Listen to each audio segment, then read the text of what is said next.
Hello, everyone. My name is Bala Afshar, Chief Digital Evangelist for Salesforce and co-host of DisrupTV. I encourage all of you to join us on Twitter at DisrupTV Show. And please use the hashtag DisrupTV to ask questions of Ray, myself, and our distinguished guests. It's my pleasure to introduce my co-host, Ray Wang, founder, CEO of Constellation Research, Harvard Business Review best-selling author, and one of the top futurists on Twitter at rwong0. Welcome, Ray. Hey, thanks a lot, Bala. Back at you, live here in New Orleans, but back at you. I'm excited to be with you, my co-host as well, one of the Huffington Post's top authors, top influencers for CMOs and CIOs around the world. So who do we have today? Okay, so this is an amazing show because we have unbelievable guests, and we're starting off with a titan in the technology industry. When you think about companies that laid the foundation for commercial internet, you think of companies like Cisco and AOL and IBM and Sun Microsystems. And our first guest, Scott McNealy, was the co-founder of Sun Microsystems in 1982. Sun created Java, Solaris Unix, network file system, just to name three of the many products designed by this most innovative company in the world. And Scott now is the chairman and CEO of Weigh-In.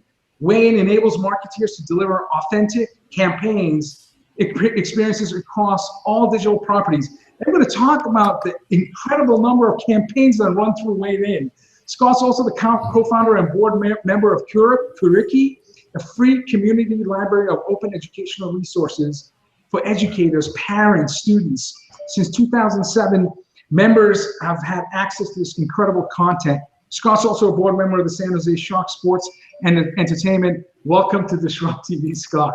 It's great to be here. Thanks. Wow. I really had to shorten that bio, Ray, because Scott has done a lot. I guess my only beef with it, well, the good news is I'm no longer CEO of Weigh-In, just chairman, and we made an acquisition, and I brought the CEO from the UK over to Denver to go run it. So I've gotten out of the pinata. But the other part I have to disagree with is, at least I hope not, you describe me as, the hosts or the guests are unbelievable. In this current campaign, unbelievable is not exactly the description that I'd like to have. Hopefully, I'm partially believable. Yes. Our very authentic guest and titan. Absolutely. Well, hey, Scott, the first question here is, the world of computing has massively changed since the time you founded Sun. And where do you see these big trends? How are they reshaping the future of business? And what are those drivers for you? Yeah, so there's so many things that are different than 1982 when, there were a couple hundred companies, each with a Wintel competitor, a binary CPU and operating system competitor. And there was all this innovation in disk drives and a lot of hardware. And that hardware and a lot of middleware and operating systemware and networkware to kind of create the internet. Now we've done it, it's there. And now we've kind of moved into the cloud age. Back in the 80s, we said the network is a computer. If we just said cloud, it would have been a lot more. It would have saved a lot of ink and a lot of keyboard time. So clearly we've moved into that era. And that has created an interesting phenomenon. It's now very cheap and easy to do a startup. In the old days, you had to do silicon, you had to do computers, you had to do huge amounts of OS software. Now, just start your startup on Amazon, and literally for a few $100,000, you can find out whether you're going to go viral or not. And so there's way more startups than there were back in the old days, where you had to, raise a significant chunk of cash and actually build up capital. So that's one big business difference. The cloud, it's more virtual, it's more tippy. In the world has to tip to you, and you got to have a hit. The second thing that's different is privacy. Back in the old days, we wanted to have it. Now we feature lack of privacy, and Facebook is the ultimate example of let's share all my private parts to the rest of the world, and then how do we mine that? How do we we do that at Weigh-In. We have data on 1 in 14 consumers on the planet, and we see our way over the next year through the campaigns we're driving to have first-party data on 1 in 7 consumers on the planet, and we're just a little startup. So that's a big change. And I think the other big change I see is that it's all about drones now. Land drones, sea drones, and air drones and even space drones. I heard about a startup that wants to do space drones. And all of the systems, the software, the rights, the facilitations, the discovery and auto registration and collision avoidance and fees and just dealing with the government there's just an enormous, we called them robots when I was younger, and now it's drones. That's kind of the new word for what's going on, and that seems to be the thing that's going to eliminate all the jobs in the world and creating massive inequality, and everything's going to be all messed up now. Well, hey, real quick, is it the technology is getting easier, but is it easier in business? It sounds like we can experiment more. The technology part's easier, but in general, is it easier to create a startup?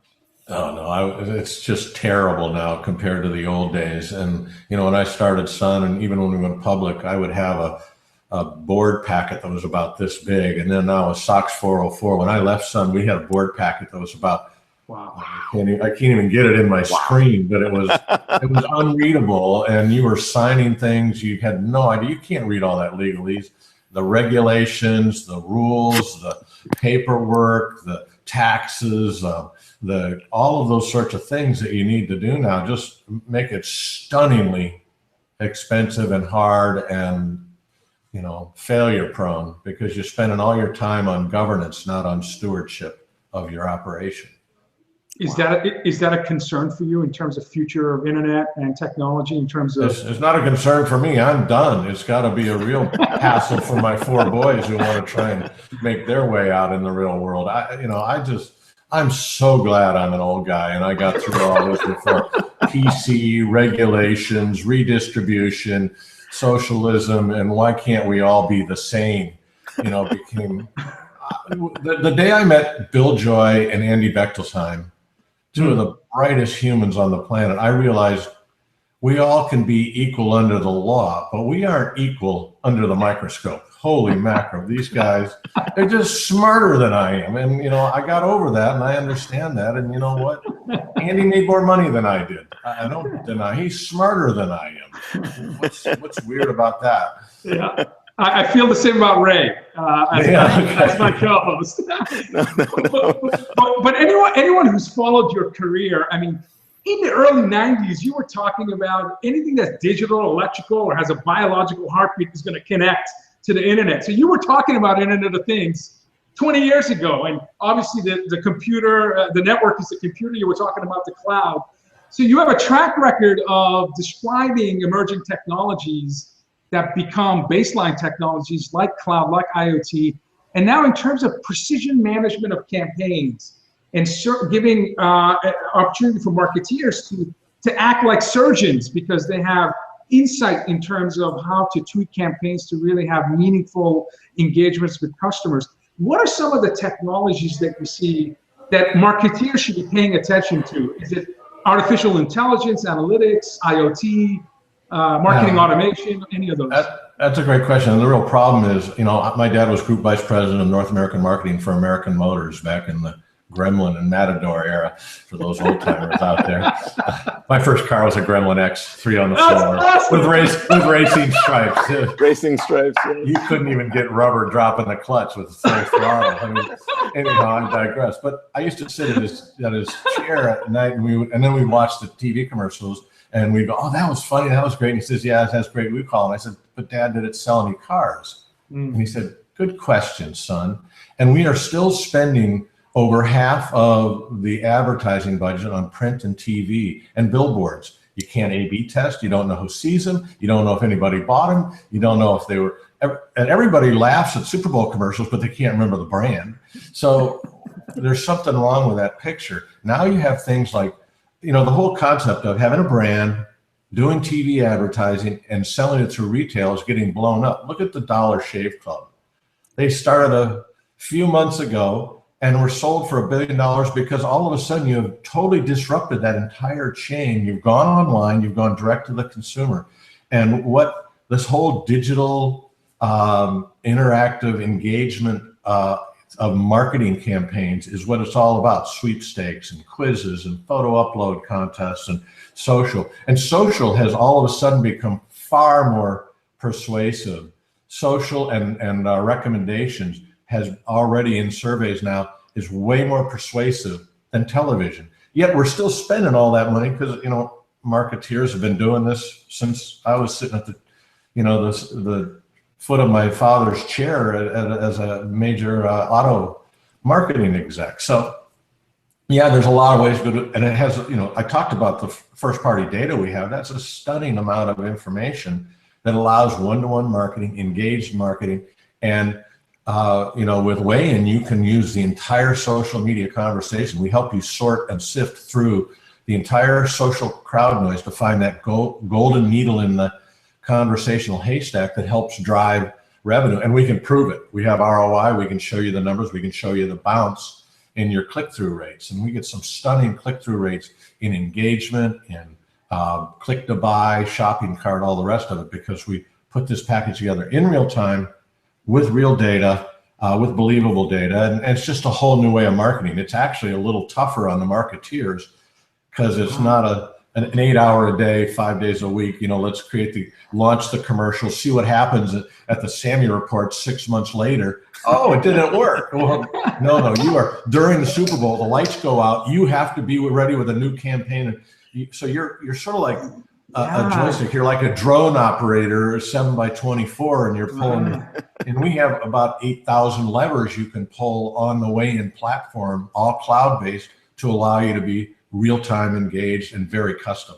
That was the Oreo cookie example you just mentioned. That's absolutely true. The Super Bowl lights out, and one in 7 campaigns. That's fantastic.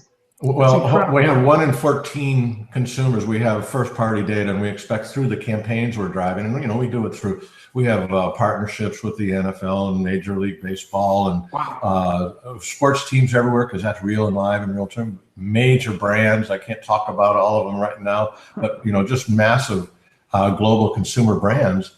And you know, I like the Dollar Shave Club. I think that's, you know, and it's sort of like, do you want to have a BuzzFeed like engagement, or do you want to have, you know, wait till the paper shows up in your driveway, open it up, and oh yeah, I like that, but what do you? I mean, huh? And I always like to say, hey, put 2 billboards up on US 101 here in the Bay Area and let people drive by and see which one's better. Do the A/B testing on that. Yep. You can't A/B test billboards. So how do you know? Like a thermos bottle. How does it know whether to keep it cold or warm? Or hot.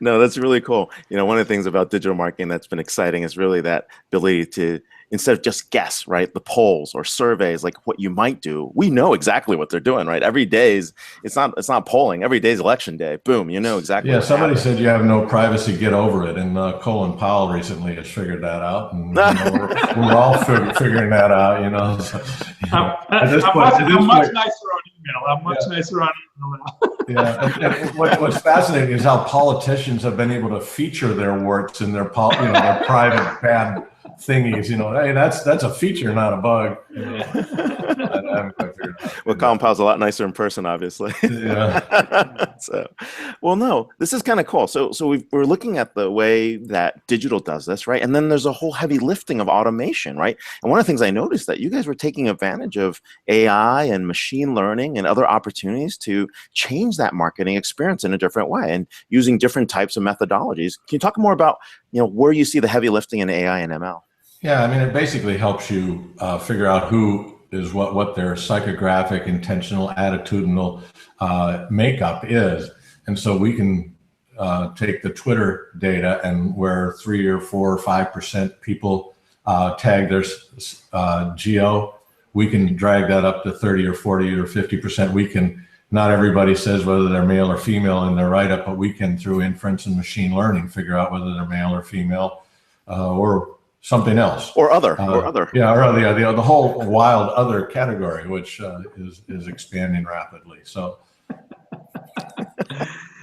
we talked about machine learning. Am I gonna get a Twitter like storm over that comment? I tried to do this.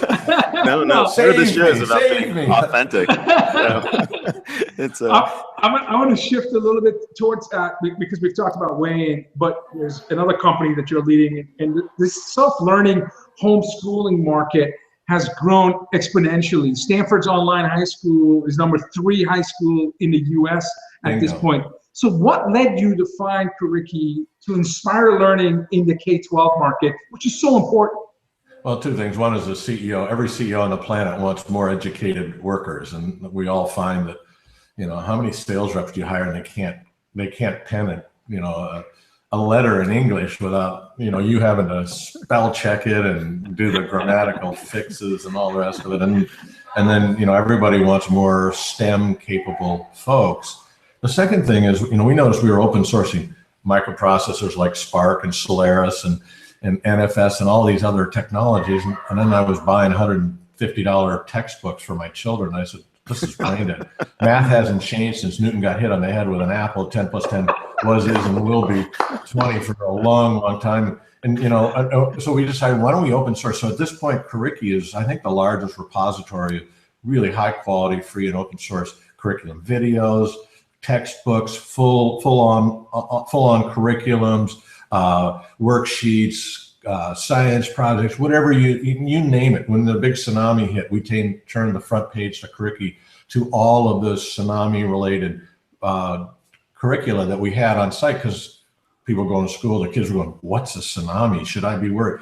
And they were able, you know, the K through 12 thing, just, we became an instant resource. We have over 12 million unique visitors to the site. It's growing at 25 to 50% a year.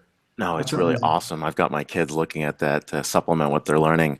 Not that they need too much supplementation, but it's been very, very cool. Well, in fact, our boys go to the same school yours do at Harker, and they were struggling with orbitals. One of my boys was struggling with orbitals in his chemistry class. He said, the teacher can't do it. None of the kids get it. I said, go search on it on Curriki. He came roaring out of his study. Dad, I got it. I found it. It was a 5-minute con video I found, and it solved my problem. And I went and I called my buddies, and we can move on now as a class. It was just like, that was just a total breakthrough moment. The other big breakthrough that I see that needs to happen in this is we've got this wonderful Lego bucket of 85,000 or whatever it is, learning assets, and we're assembling them into curriculum. We need to add real-time scoring. It's called gamification. That's what gamification is real-time scoring. So if we can add real-time scoring, then we hit the holy grail of online, self-paced, on-demand, real-time scored, multimedia, web-enabled, free, open, certified, and customizable, and internationalized and localized K through 12 curriculum. Every kid will go at their own speed, at their own rate. Absolutely. The things they love to do, you know, not everybody loves math, not everybody loves languages, not everybody loves history. Let everybody roar through what they want to go do. And I guarantee you 90% more kids will finish high school, and almost all of them will finish it sooner than 18. And then unleash all that energy, the young youth energy, with an educated kid off to college sooner, into the workforce sooner. It would be awesome. Now, Scott, there's no business model behind this. How do people fund this? How do they get the right donations to you guys? What's important? How do you get this started? Are there foundations behind this as well? Well, you know, foundations are a little under scrutiny right now, but let me tell you, Curriki is, I don't get paid a penny. Kim Jones runs it. She ran our multi-billion-dollar education business at Sun, where we basically sold to all of the major education schools, universities, and that sort of thing. And we have about 3.5 full-time employees, creating one of the most leveraged, powerful sites. All the money goes straight to the site, straight to content. We don't advertise, and we just count on businesses. So we have some very great sponsors like AT&T and Chevron and NASCAR and others. And then we have lots of individuals who do 50, 100, 500, or $15,000 or whatever. And you just hit the donate button at www.curriki.org, and say, I guarantee you, there's no pay to play. It's all free, and we let everybody have access to it. It's a great site, and it's quite revolutionary. This is necessary disruption in education, given the fact that the price of textbooks in the last 20 years have increased by 287%, and tuition over 1.3 trillion. We need to think differently in terms of how we educate our future. Have you ever seen anybody reading a textbook and all of a sudden jump up and go, yes, But No. never occurred. They hit the last page. They go, yes, I'm done with that. But only when they see the answer section in the back. Yeah, Yes. you watch a kid do self-paced online, and you'll see at Harker too, you'll see the kids when they get these self-paced things at 10:30, 11 o'clock at night, and you say, son, step away from the computer. Go to bed, because they just want to keep climbing the gamification ladder, and that is the holy grail. Every kid wants to just see how they're doing and see the instant progress. Take a test now, you find out in 2 weeks, how did you do? Well, that's ancient history to a kid. Absolutely. My final question to you is, please, if you have entrepreneurs and startup founders watching the show, what advice do you have when you think about your experience as the CEO of Sun and now, leading these two amazing companies? Well, there's an enormous number of Scottisms. If you worked at Sun Microsystems, you've heard a lot of them. But the one that I would give to the leaders of the organization, and I would give to politicians running for office, and I would give to anybody leading an organization, is everybody you meet, sincerely ask them, if you were me, if you were the leader, if you were in my position, what would you do differently than what I am doing? Give me some advice. Don't bring me a problem. You can state the problem, but give me your solution. What would you do? You don't have to take it, but I guarantee you it is stunning if you'll just shut up and listen to the people who are working for you, with you, and around you. If you just shut up and listen to that, it's stunning how much you will learn, and then you look like a genius. I didn't invent everything at Sun. I asked them, what should we be doing? And then I look like a visionary because I take all these smart people's ideas and bring them to light. Well, this has been awesome. Scott, thank you so much. You've been the foundation for a lot of what's been happening in the Valley. Even the back of the Facebook sign today still has the Sun Microsystems logo on the back, which is freaking awesome. Don't tell him. Scott McNealy, co-founder and board member, Kuriki, co-founder and executive chairman, Weigh-In, and the former chairman and CEO of Sun Microsystems, and a board member of San Jose Sharks Sports and Entertainment. You can follow him at Scott McNealy on Twitter. Thanks a lot for being on the show, and please come back. Thanks, gentlemen. Anytime. Enjoyed it. Thank you. Wow, I'm floored. It's freaking awesome. That was unbelievable in a good way. It was believably great. It was believably great. And speaking of believably great, we go from one incredible innovator to another. It's my pleasure to include Jonathan Reichental, CIO of the City of Palo Alto, to DisrupTV. Jonathan is currently the CIO at City of Palo Alto. He's a multiple award-winning technology leader with over 25 years, 25-year career that spans both private and public sector.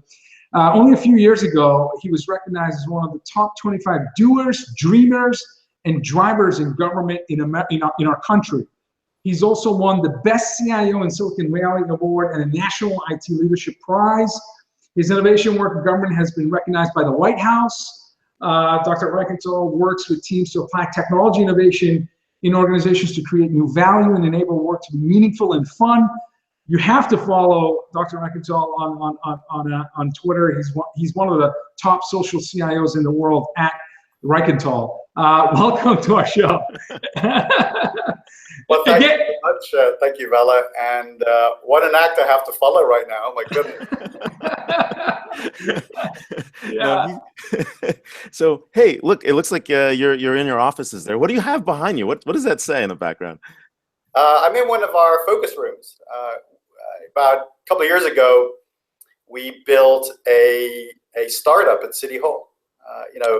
I wanted to have this pretty bold vision for what tech could do at City Hall, and it's not only what we do and how we do it, but the environment that we work in. And so we built what we call the Civic Technology Center. And people who arrive here, they look around and they do a double take. They're like, is this government? It looks like a Silicon Valley startup, which, by the way, is just music to my ears. I just think that's fantastic. My team love it, and they tell me it's a really nice, open place to work and to collaborate. And so I'm in one of our sort of breakout rooms that we bring in people when we want to brainstorm, and work on the tough problems we have to solve. No, that's wonderful. Now, Palo Alto is like a very engaged and active citizenry. I'd say just as engaged as the city of San Francisco. And how do you work in the communities to figure out what's important, what are the top priorities, and especially when everybody there is supposedly a tech genius as well? So yeah, so engaged with a digital IQ that I can't even. What an awesome opportunity to be a CIO in the middle of like the epicenter of innovation. That's pretty great. It's an awesome opportunity. It's a privilege. I feel very lucky to have this role right now. I used to be the CIO at O'Reilly Media, and I used to say, working there was like having a few hundred CIOs. Right. And so now I'm at the city of Palo Alto, and it's like having 100,000 CIOs. But no, I mean, do people stop you in the middle of the street and say, "Hey, when are we going to get augmented reality signs?" Or whatever? They do. They do. Yeah. No, they do. It's real. I mean, yeah. No, Ray tells me. It's phenomenal. I mean, the level of community engagement that we have here, any government agency would want it. It's stunning, and so it's not only that people have a point of view and they feel strongly about issues, but they want to work on them with you. And for example, we are a community that has a fiber. We have fiber available to our community, particularly for commercial enterprises. Although it's available to anybody, it's really focused on the commercial sector. And our community has wanted us to expand it to home, so we get fiber not only to the premise but fiber to the home. And it's a tough problem. It's expensive, it's complex, and it's not for the faint-hearted. But so we formed a group of community advisors to help figure out, how do we do this? Do we do this alone? Do we partner? What creative ideas? And so we opened up a solicitation to the community, and we said, if you want to be directly involved in helping us kind of co-create this fiber to the premise solution, come along and be part of it. And what makes Palo Alto unique is that some of the members of the team were folks who worked on the original specifications for Ethernet, and they were some of the folks who, were involved in the thinking around the genesis of many of the protocols within the internet as we know it today. So that's special, and I never lose sight of the fact that that's a privilege here. Wow, that's crazy. We got Vince Cerf coming to Constellation Connected Enterprise, so we'll see you there as well. But he's coming in the evening. I think that's going to be music to his ears to be able to hear that kind of stuff. Absolutely. We talked a little bit with Scott, previous segment, about Internet of Things, Internet of Everything. And it sure seems like anything that can connect will connect, which will have profound implications in terms of, smart cities, connected cities. Can you talk to us about what are some of your thoughts in terms of, everything being connected and the different sources of data that will have to be analyzed in pseudo real time so that you can take meaningful action, informed decisions and actions that can help citizens in the community? Yeah, I'd love to talk a little bit about that. Today, think about what a city is. It's this incredibly complex machine. I mean, I just look outside the window, and you've got businesses running, you've got transportation systems, we're delivering energy, we have to have supporting healthcare systems, and we've got to have nice parks, that look great, and we've got to have healthy air and clean water. And it's amazing, it all kind of functions, but it's really disconnected. Today, cities in the world operate fundamentally sort of their functions in a siloed way. And technology is stepping up, finally, for us to be able to connect related things, to be able to take a better pulse of what's going on, to proactively monitor, and then even proactively and at a distance fix issues. So I have said that a city is the ultimate platform for the Internet of Things. It really is. You've got a lot of things we can connect, and so let me talk about one particular example. We have recently finished the transition of our traffic signal system onto to be now a digital and intelligent traffic signal system. Effectively, all our traffic signals are nodes on the internet. You can think about it like that. And so what does that mean? Well, that means that for the first time, we can start to leverage data that traffic signals either produce or can collect. I'll give you my example. My own experience was there's a car company who's innovating here in Palo Alto among many of the main car companies. This was Audi, and they came over with their new SUV, and they asked me would I like to take a ride in it because they wanted to demonstrate the technology. And I said sure, and I got to drive the vehicle. And one of the features was, as we were approaching a traffic signal, on the dashboard of the car, it told me, first of all, what color the light was and how long the light would stay at its current color. Wow. So I get to a traffic. And how much gas it would take to what? No, I'm just kidding. No. All cars are going to be electric in the future, so gas is a non-issue. Yeah. But I think what you said was, if I know it's going to turn red, would I accelerate? Well, no. Would I make the window or not? Or do I just take the ticket now? Can I choose the option to take the ticket because you know I'm not going to make it anyway? You know, autonomous cars will make those decisions based on algorithms, but I'm pretty sure Ray's Tesla X doesn't tell you light status on his dashboard. So it does not. That's pretty awesome. Not yet. It will though. It will soon. And I have to say, you know, when I was sitting at a light and it was red and seeing the countdown on the dashboard, you know, 15, 14, 13, I felt very informed. And what's interesting, remember, I only drove this car for about 20 minutes. And then I got into my own car later that day. It's not a connected car. And I felt like I'd gone backwards, like back in time. The usefulness of that connected data was immediate. The utility was immediate. And I think once, you know, the car companies tell me that most cars coming off the production line in about 3 years will be connected cars. And so pretty neat stuff ahead of us. Wow. Now, related to that connectivity, right? I mean, all that information and IoT and the smart cities is being fed back to a lot of these interesting open data and open gov initiatives. I mean, in 2013, when President Obama signed these open data, open gov initiatives, I mean, all this stuff was popping up. You guys have a pretty good open data portal. I mean, everything from city services to GIS to the budget to the 311 system. I mean, it's pretty impressive. I think even Alex Howard would give you 2 thumbs up, if you remember Alex. Yeah. So, and he rarely gives anybody 2 thumbs up. He rarely gives anyone 2 thumbs up. So. Alex is a good friend. He's definitely given us a thumbs up. Great. That's awesome. But tell us more about open data, right? And the role in terms of what it's doing, what insights you might have discovered, what citizens have done to build on top of the open data portal, because you've made it really easy to get to this information in ways that other people, you couldn't have imagined having this kind of data. And the cool thing is the IoT stuff is going to feed back into this. Totally. Yeah, that's a great setup there. Yeah, we started our open data initiative in around 2011, so we're almost 5 years into it.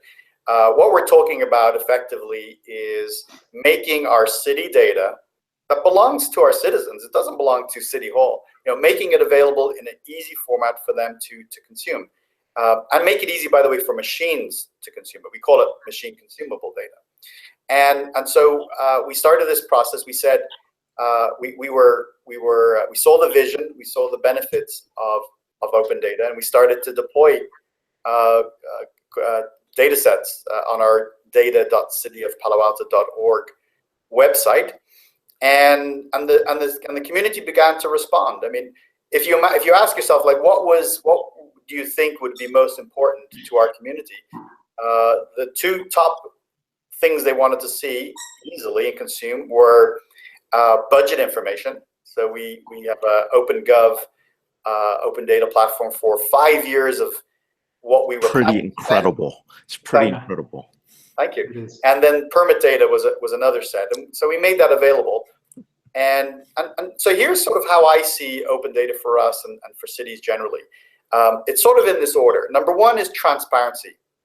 You know, it's fair to say that there exists tension between communities and government today.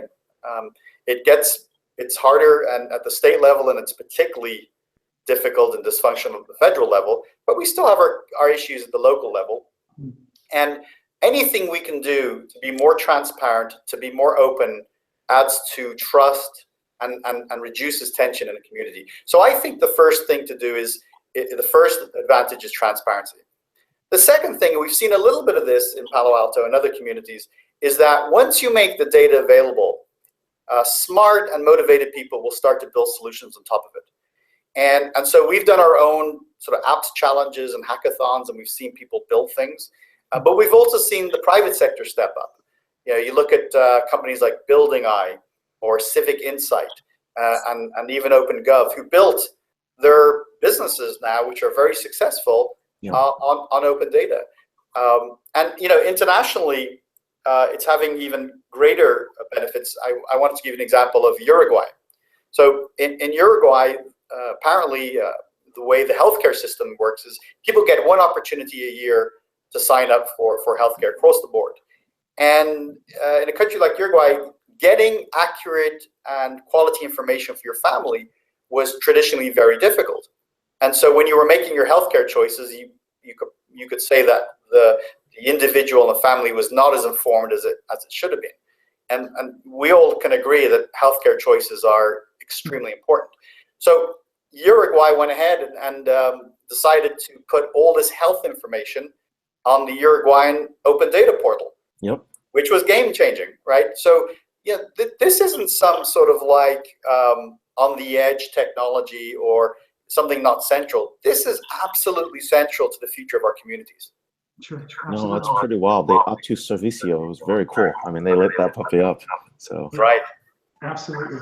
We've had Miguel Germano talk to us about advice to CIOs in terms of adapting and the importance of execution velocity, making sure you're in the right direction and speed to meet stakeholder needs. I had the good fortune of speaking to the Deputy Undersecretary of Technology and Science at Homeland Security, Dr. Robert Griffin, about the importance of and the evolution of connected cities and the role CIOs play as change agents. And he said that it's critically important. There's no better time for a CIO than now to add meaningful value and improve the quality of life for citizens around the country.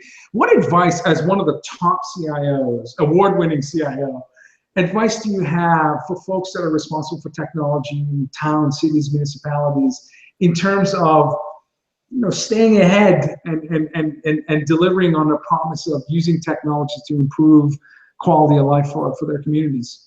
Yeah, thank you for that question. One of the first questions I always get from people who are maybe not that connected with the government or the public sector is, do cities have CIOs? Why does That's awesome. Why does a city need a CIO? It's not intuitive, I guess, for a lot of folks.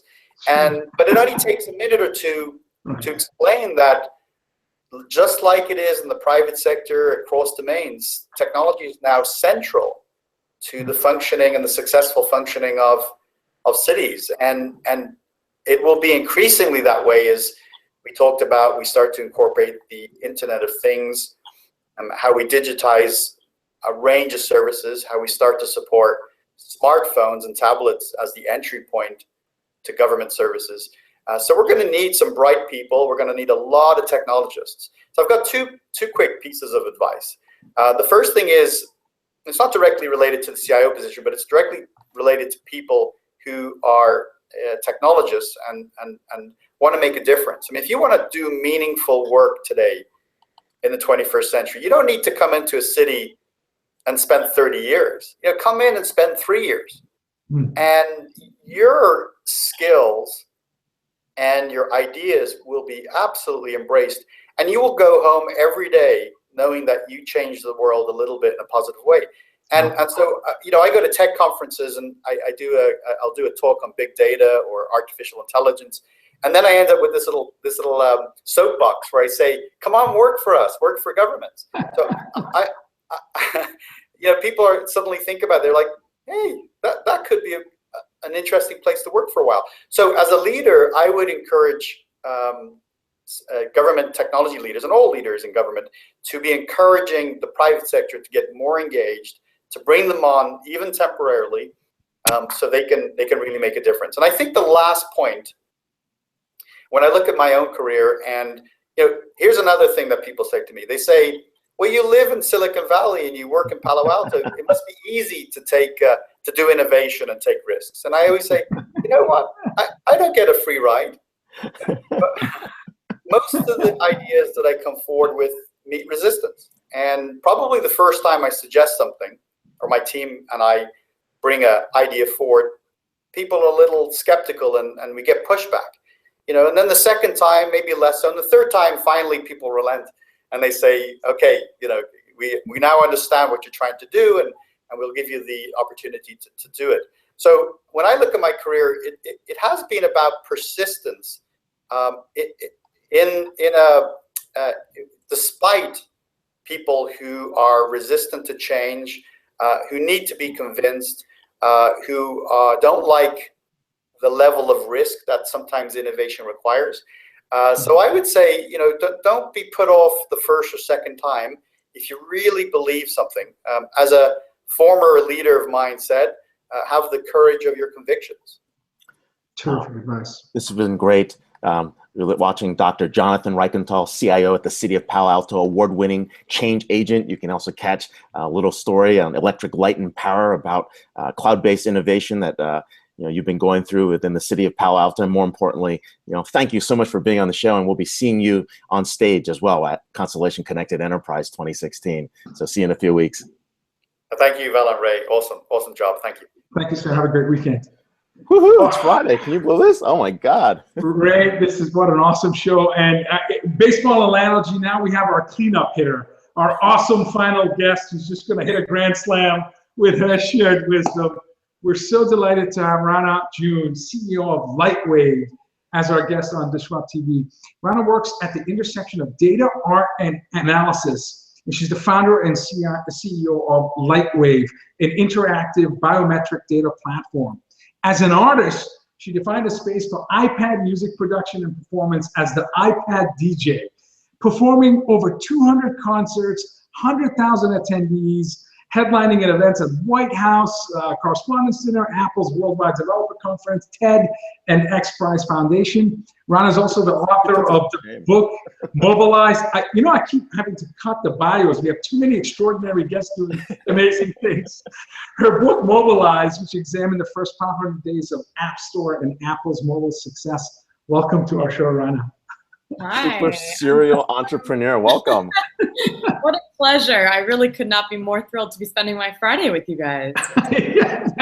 Thank you so much. Well, cool. Now, hey, Rana, I think are you in New Orleans, or where are you right now? Yeah, can you tell? Looks like it. No, can you tell from my non-discrete hotel room? It looks like everyone. Yeah. But hey, Lightwave is a new category in itself. This is about emotion tech. This is about this intersection of analytics, insights, data, hardware, all this cool stuff. Share with us what this category is about, because I think a lot of people haven't seen or even felt or even understood, what we can do with all this stuff in front of us. Absolutely. I think this is really the next big innovation, and I think we're seeing glimmers of it already. We talk about Internet of Things and wearables, but what we're really talking about is a new class of data. And I think what people haven't really been focusing on yet is what happens in a world where sensors are just integrated into our lives, where there's sensors in our clothing and we're in virtual reality, and now a click no longer has the same weight that it used to. And so there's going to be a new way that we measure efficacy or engagement, and I think that's going to be through emotion. And I think the amazing thing about that is that's not science fiction. We're already seeing glimmers of that. We're seeing things like facial recognition, where we're all wearing, a quantified self device, but we're really focusing on fitness. We're not thinking about this as far as, what if I know that someone walks into my store and their heart rate elevates? Or what if someone's flying on my airline and they're stressed? This is going to actually affect everybody who has a customer. We're using all these ways of triangulating to reach somebody's true feelings by looking at web data, search data, Twitter, whatever. But what if very soon we can just cut to the chase and get right to what they're feeling and use that to make a different decision? So it's very exciting. I think emotion tech is going to be huge. That's awesome. As a former CMO, as you're talking about social sentiment and understanding the digital behavior of a consumer, especially when they're at an amusement park or at an NFL stadium or at a shopping plaza where there's highly transit environments and people are willing to log on to Wi-Fi, and you have identity, location, and time, insights about them. I think about some of the former guests we've had where we talk about how some of these technologies are more than just tweaking innovation. They can spawn new business models, real-time marketing and real-time coupons, and just a whole new source of revenue, and more importantly, meaningful ways for companies to engage with customers in a whole new way. Do you think you're going to see lots of new business models taking advantage of technologies that your company produces? I mean, that's such a great point. And I love watching Ray speak. I think he's so eloquent and really understands, technology. And I agree. One thing that Ray says often that I love is, we're at a moment in time where there's more data being created than ever, but really it's about the insight. I mean, who cares about the data? At the end of the day, tell me what I'm supposed to do. What's the action? So I do think there's going to be an entirely new way. And that, I feel like that's what happened with social media. We all knew it was possible for there to be a social web, but until these technologies got to scale, we did not start to even imagine what this would mean for us, and that revolutions would be spawned and all these things that have happened. So I think we're really entering this emotion era right now. That's amazing. I agree.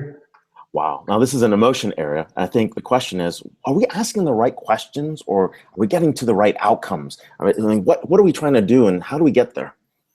Well, I actually think about this quite a lot, right? Because that's a really tricky one. And obviously, I think what we're motivated by is the outcome. But if you were to weigh them against each other, asking the right question, I feel, is actually a lot more important. Elon Musk says something that I think is just brilliant, that we should be examining things from first principles. And yes, that's so powerful, right? Because it means if you can be open-minded enough to ignore, what you're supposed to do and status quo, and instead say, what is the right question to ask to get to my outcome? I think that's a lot more powerful. No, it makes a lot of sense. And those first principles, I think a lot of people don't realize, drive everything. And I think it's once you redefine or re-examine those first principles, you have a chance to say, what if, with an understanding of a good background. So. Absolutely. Absolutely. I was at a conference yesterday, and one of the presenters had a slide that said, we know technology is the answer, but what is the right question? And as three technologists, we certainly know that new business models will ultimately meet companies and individuals leaning into technology. But unless you have the right focus and desired business outcomes, you could be chasing shiny objects rather than actually adding value. What has changed in the tech scene in terms of startups and your experience in terms of engaging with prospects and existing customers? It's really fascinating. I was thinking about this, this is my 15th year being an entrepreneur. So, awesome. Congrats. Thank you. I feel like I've experienced everything from Web 2.0, the beginning of everything. I was in the DC area, and I was, seeing how social technology was impacting everything, and then moving to mobile. Now we're in this, amazing new era this paradigm, we don't even know what's going to happen. I think, but as far as what I'm seeing, it's interesting. In some ways, I feel like it's so much better. I feel like it's the best time to be starting a company today. The barriers for beginning are gone, and that is amazing. I think a lot of people were crippled by fear. How am I going to have a data center, and how am I going to, the logistics of it were almost trumping the idea of what you're actually building. I think that's all gone away, which is wonderful. So you see a lot more companies that are starting. At the same time, I think it's a little bit challenging because everybody watched The Social Network and they all think, oh, great, I'm just going to start a company in my dorm room and it's going to work out. It's cool, but don't even go. So, in that sense, I think what's happened is if you are a serious entrepreneur, if you're somebody who really understands how to build a business, it can be very distracting now because there are just so many more people. But I think it's like music, in the sense that yes, the democratization of music making makes it that there's a lot more music now, but it means that if you love music, you'll find something that you love. And I think in that same sense, you have more specialized VCs now. You've got entrepreneurs that have built things and they can be your mentors. And I just think it really is incredible. I was laughing earlier listening to Scott, you know, what a pep talk. Slightly demotivating, I can't lie, but it's interesting. You know, I think about that a lot. Even things, you know, I remember 10 years ago, it was a very tight-knit community. You'd walk to your coffee shop and you'd run into 5 founders and you could just talk about, you know, your challenges and everything. Now I feel like Silicon Valley has become Wall Street, and that has implications, you know, good ones and difficult. And now I think, you know, it's just, there's a lot more competition, you know, and that can be tough. You know, you're right. I mean, we were walking through South Park a few weeks ago, right? And it was kind of neat to bump into people. That's kind of the old feel of the Valley, but I think we've lost a lot of that, especially in terms of the innovation scene. And it's kind of interesting. Now, hey, I want to get back to a question, really. I mean, we were talking about technologists. That's a great quote that you had there, Vala. Rana, here's a question for you. I mean, the technologies might be commoditized in terms of the disruption, but the business models seem to be a lot more innovative than the technologies. For you guys at Lightwave, what is this? Is it more a technology play, or is this a business model? Is it possible to say that it's a hybrid? Because, you know, that's kind of a candid answer. No, it is. What a terrible answer, right? But you know, I think the challenge is when you have a new business model and there's an existing technology, that's a lot easier pill to swallow. People can get into the idea of SaaS. They say, great, you know, I used to spend all this money on this thing, but I don't really want all of this superfluous stuff. I just want this nugget of what it is I'm actually buying. And I think in that sense, you can create a lot of innovation around business model. But when you're dealing with something, you know, like in my case specifically, emotion tech, it's a new idea. And so before you can innovate on the business model, and I think we have done quite a lot of things to do so, you have to first get people comfortable with the new technology. And so I actually think Lightwave is a technology play because of the way that we're going to be integrating with other technologies. So imagine that you could have emotion awareness in, you know, Spotify or Uber or Netflix. So, you know, in the Netflix example, it's not about genre. It's not romantic comedy or horror. It's films that have this emotional arc really speak to me. And now the recommendation engine is so much smarter, right? Because it's not just lumping into these generalizations. So, you know, yeah. Oh, so in fact, it's actually a hybrid on its way in terms of transitioning different technologies to a different state, and then there's a business model that will come, but you're in the middle of that. You're kind of the bridge to that transition. Exactly. And in fact, I was speaking with one of our advisors earlier today, and he said something, you know, it was funny. It's so obvious, but I hadn't thought about it like this. He said, you're very early, right? And that's beautiful. Everybody wants to be first mover. But the challenge there is the definition of being early is that every single thing you do is a world first. So there's not this historical, you know, background of, oh yes, this is so much better than how it used to. It's like, oh my God, this is amazing. We're doing it for the first time. So that I think we're still 3-4 years away from this becoming something that you just take for granted. And I think that's great because it gets people excited about it, but it still does create, you know, a little bit of challenge that, you know, has to be overcome as far as just getting people comfortable. Absolutely. I remember one of the last scenes in Moneyball, and I think it's a Red Sox owner that says, the first through the wall is always the bloodiest. So you're gonna make a ton of original mistakes as a early innovator. But we're really inspiring her today here. It's almost like funny you would think. I think that just goes to show that I've just been doing this for too damn long. I'm like, yeah, you're right. Yeah, I like these bruises. You know, they're really they're like battle scars. So I'll try to lighten up before I ask my last question. Ray tells me he's got DJ chops. Is that true? I mean, Ray. Here's what I will say, and I think it actually is even more important than the DJ chops, if you can believe that. Ray has amazing taste. And I think that's really what you need to be any kind of curator of experience, whether that's an amazing conference or being a DJ or hosting a dinner party. If you have good taste, it's going to be good. So I think Ray's got that in spades. 1,000, as one foodie to another, I totally know Ray has amazing taste. Amazing taste. And he never sleeps. So my final question, and I asked this of Scott and Dr. Reichental, advice to startup founders, entrepreneurs, with your success and your experience. We'd love to know, what if you're sitting in front of someone who's looking to put a dent in the universe, what would you tell them? What a fun question. Entrepreneurship is alchemy, right? It's magic. Yep. And that doesn't mean that it's going to be, the greatest magic trick of all time, whether it's small or large. You have the ability, if you can be open-minded and optimistic, and I think if you have empathy, you have the ability to detect something that can make an impact on the world. And that's very powerful, but it's also very addictive. And that feeling is what I think people are chasing. You see, wow, somebody's using my app, or wow, they just mentioned my technology on DisrupTV. So, I mean, it can be very exciting, but what people don't tell you, and what I wish people were a little bit more open about, is that it's really tough. And it's tough in ways that you can't be prepared for.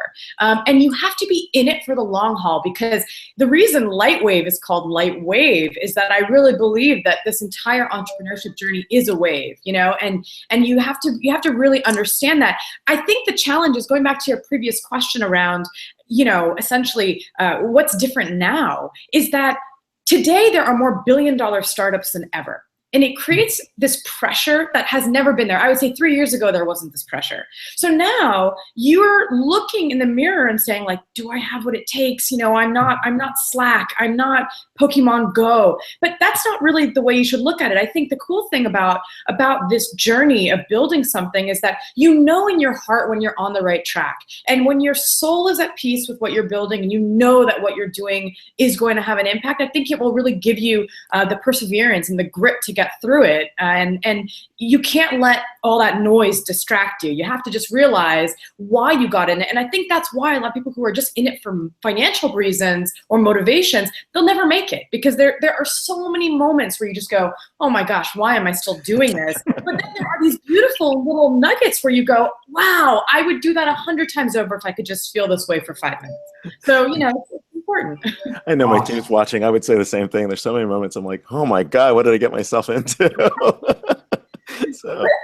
And that's there's that Teddy Roosevelt quote about you have to be in the arena, and that's something where, at least no matter what happens with any of my companies, I think I go to sleep at night with peace in my heart, knowing I've really tried, I had a good intention, and I've always been trying to do things that I think are going to help people, and not just because I want to copy something, or I'd always rather be the bloodiest one going through that wall. Like a copycat. So, that I think that's really something that you get to know yourself as an entrepreneur really well, because it's very lonely, and you have to really be okay with, with yourself in order to be successful. Absolutely. Absolutely. It was another Roosevelt, I think it was Eleanor Roosevelt, that said, do one thing every day that scares you. And most successful entrepreneurs that I meet certainly practice that art. So absolutely great advice. That's almost a metric. You're like, oh, I wasn't scared. Uh-oh. Yeah. I'm not working hard enough. That's right. That's great. That's absolutely right. Well, hey, this is really good. And you can catch Rana at Constellation Connected Enterprise as well. We're going to be doing something cool, which we won't reveal. But if you get there, you'll definitely see her speak and talk more about this, and also experience some of this emotion tech.